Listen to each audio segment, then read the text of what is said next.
on land soon. Are you just referring to Venezuela, or are you referring to other countries in Latin America? Anywhere drugs are pouring in, anywhere, not just Venezuela. You just heard it with your own ears, and you cannot unhear it, and you cannot walk it back, and you cannot pretend that what was said was anything other than what it was, which is the casual declaration of open-ended military violence as foreign policy, the chilling banality with which a former president who very much wants to be president again just announced that United States land strikes will happen anywhere drugs are pouring in, with the kind of shrug that would accompany ordering a sandwich, as if deploying lethal military force into sovereign nations across an entire hemisphere is just another Tuesday afternoon policy tweak, rather than the most brazen articulation of imperial militarism in a generation.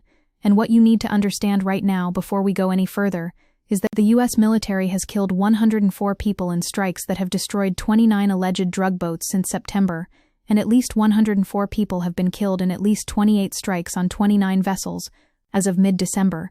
And this is already happening. This is not hypothetical. This is not fear-mongering. This is the actual present-tense reality of American military operations in the Caribbean and the Pacific, where many legal experts believe the strikes to be unlawful, extrajudicial killing. And yet here we are, listening to Trump expand the target list with a wave of his hand. The question was direct. Was this just Venezuela? And his answer could not have been clearer. Anywhere drugs are pouring in. Anywhere, not just Venezuela. Which means Colombia. Which means Mexico.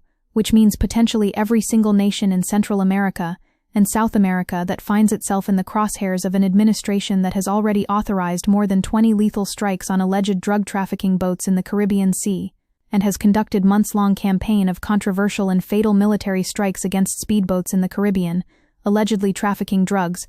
And when you start connecting the dots, you realize this is not about drugs at all, because the accused drug trafficking vessels are believed to be smuggling cocaine, not fentanyl, and intelligence suggested the boats were going to Europe, not the U.S., which completely obliterates the stated justification for these attacks. We are watching the resurrection of the most discredited and brutal chapter of American foreign policy, dressed up in the costume of drug war rhetoric, and you need to grasp the historical weight of this moment, because the U.S. government has intervened successfully to change governments in Latin America, a total of at least 41 times, in slightly less than 100 years. That amounts to once every 28 months for an entire century. Guatemala in 1954, where over 100,000 citizens are killed in the next 30 years of military rule, after the CIA-orchestrated coup. Chile in 1973, where a democratically elected president was overthrown. Argentina, where nearly 30,000 died under a U.S.-endorsed dictatorship that committed mass execution and torture and rape. And this is the legacy Trump is invoking when he says land strikes anywhere. This is the Monroe Doctrine on methamphetamine. This is gunboat diplomacy for the fentanyl age. And the fact that he can say it so casually tells you everything about how normalized American violence in Latin America has become in the imagination of the American right. Trump is using this idea of the drug war, saying without any evidence, of course, that Maduro is a drug kingpin, and saying that they're saving thousands of lives, which is ridiculous. We know fentanyl isn't coming from Venezuela, and this is the con, this is the smokescreen, because what we are actually witnessing is the campaign's scope and intensity go beyond counter-narcotics objectives, possibly reflecting a broader effort to force regime change in Venezuela, and given the magnitude of the U.S. military buildup and show of force, the claim that the objective is fighting drugs is not credible when you have more than a dozen warships and 15,000 troops deployed as part of Operation Southern Spear, when Trump has stated repeatedly that land attacks are coming soon, when Trump has not ruled out war with Venezuela, and the entire apparatus of American military might is being positioned not to interdict cocaine shipments, but to topple a government that happens to sit on top of massive oil reserves. And let's be crystal clear about the legal and moral catastrophe unfolding here, because the administration claims these strikes have killed more than 20 people as justified military action against terrorist drug cartels, but the president has no legal authority to conduct these strikes. Experts in international military and national security law dispute the administration's claims that the United States is in armed conflict with these designated terrorist organizations because foreign terrorist organization designations do not and have never authorized military action or wartime authorities. And what this means in plain English is that Trump is conducting an undeclared war. He is killing people without congressional authorization. These strikes were extrajudicial killings, which could put the entire chain of command at risk for prosecution for murder. and the fact that 63% of U.S. adults oppose the Trump administration's military attacks on Venezuela, according to polling, tells you that the American people understand this is wrong, even if their representatives lack the courage to stop it. This is authoritarianism exported. This is the dismantling of democratic norms at home projected outward as military adventurism abroad, because when a survey of more than 500 political scientists finds that the vast majority think the United States is moving swiftly from liberal democracy toward some form of authoritarianism, and when scholars say we've slid into some form of authoritarianism, and we are no longer living in a liberal democracy, you start to see how the consolidation of executive power domestically creates the conditions for unchecked military action internationally, how a president who has already bulldozed the obstacles that often stood in his way in his first term, and constantly tested boundaries in an almost single-minded pursuit of more authority, would naturally extend that authoritarian impulse beyond American borders into a hemisphere that has suffered under American military intervention for more than a century.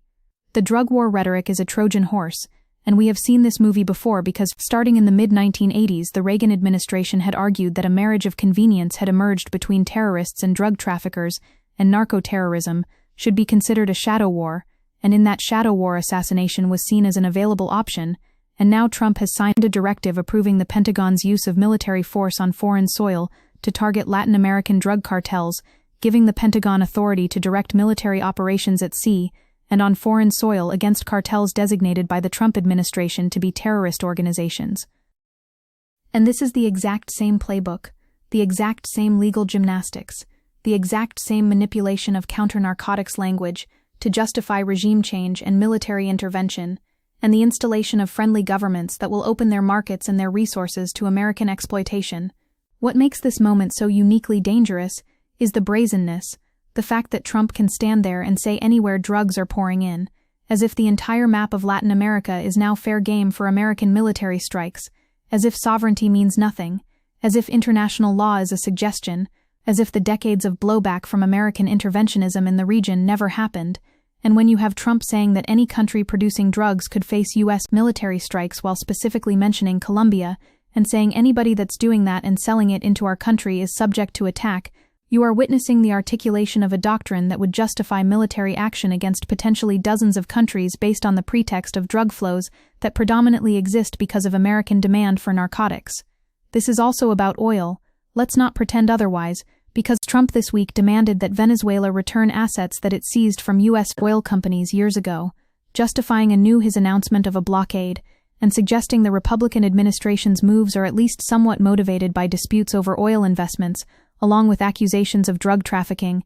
Venezuela is one of the most oil-rich countries in the world, and Maduro has accused the Trump administration of wanting to seize the country's assets for itself, and there it is. There is the material interest beneath the humanitarian rhetoric, the same reason American fruit companies once ran Guatemala like a colony, the same reason we overthrew Allende in Chile when he nationalized copper, the same reason intervention always follows the map of resources and American corporate interest rather than any genuine concern for human welfare.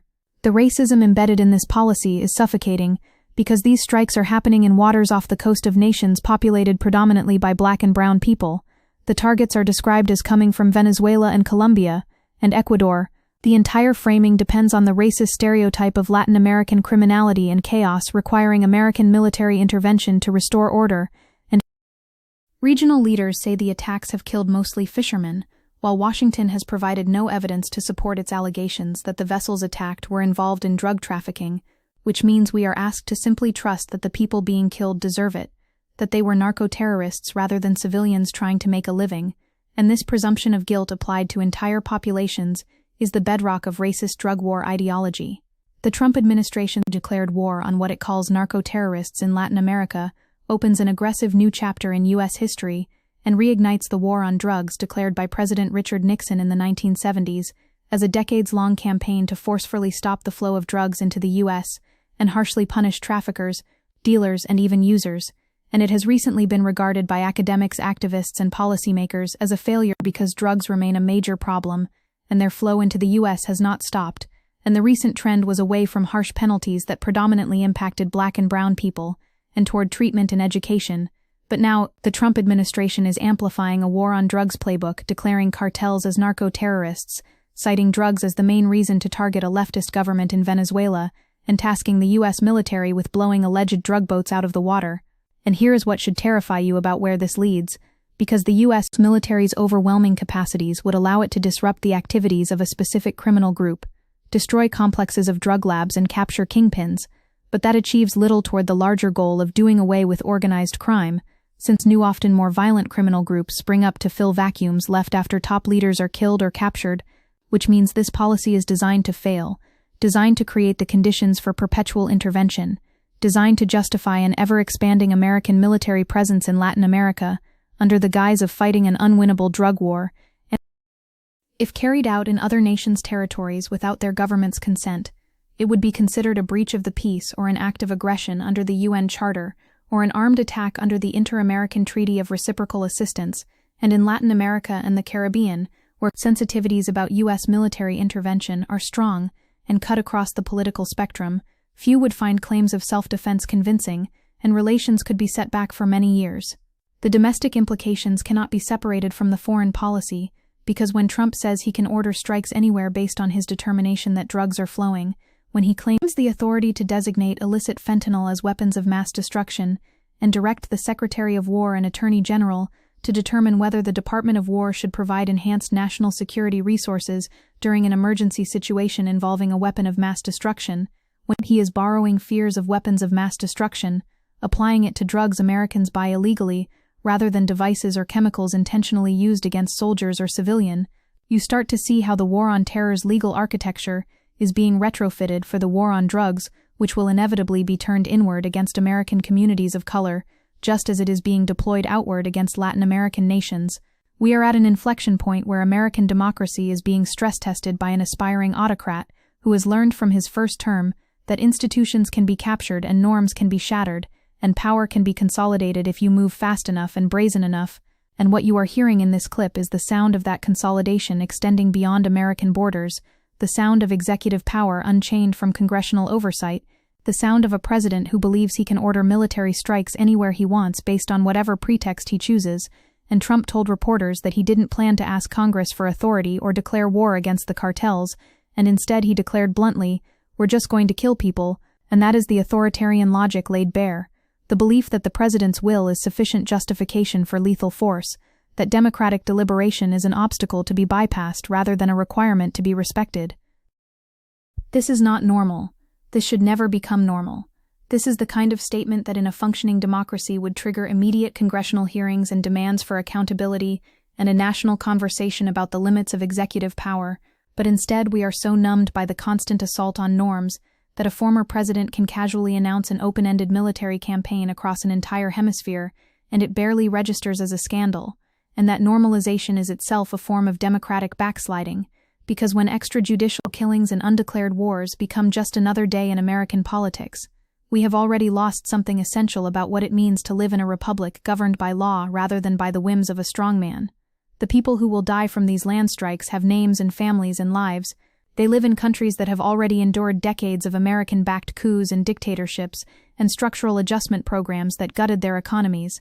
They are being targeted not because they pose a genuine threat to American national security, but because they live in a region that Trump and his advisors have decided is available for military intervention, and the fact that he can announce this policy without specifying which countries or what legal framework or what evidence will be required to justify strikes tells you that this is government by declaration rather than government by law.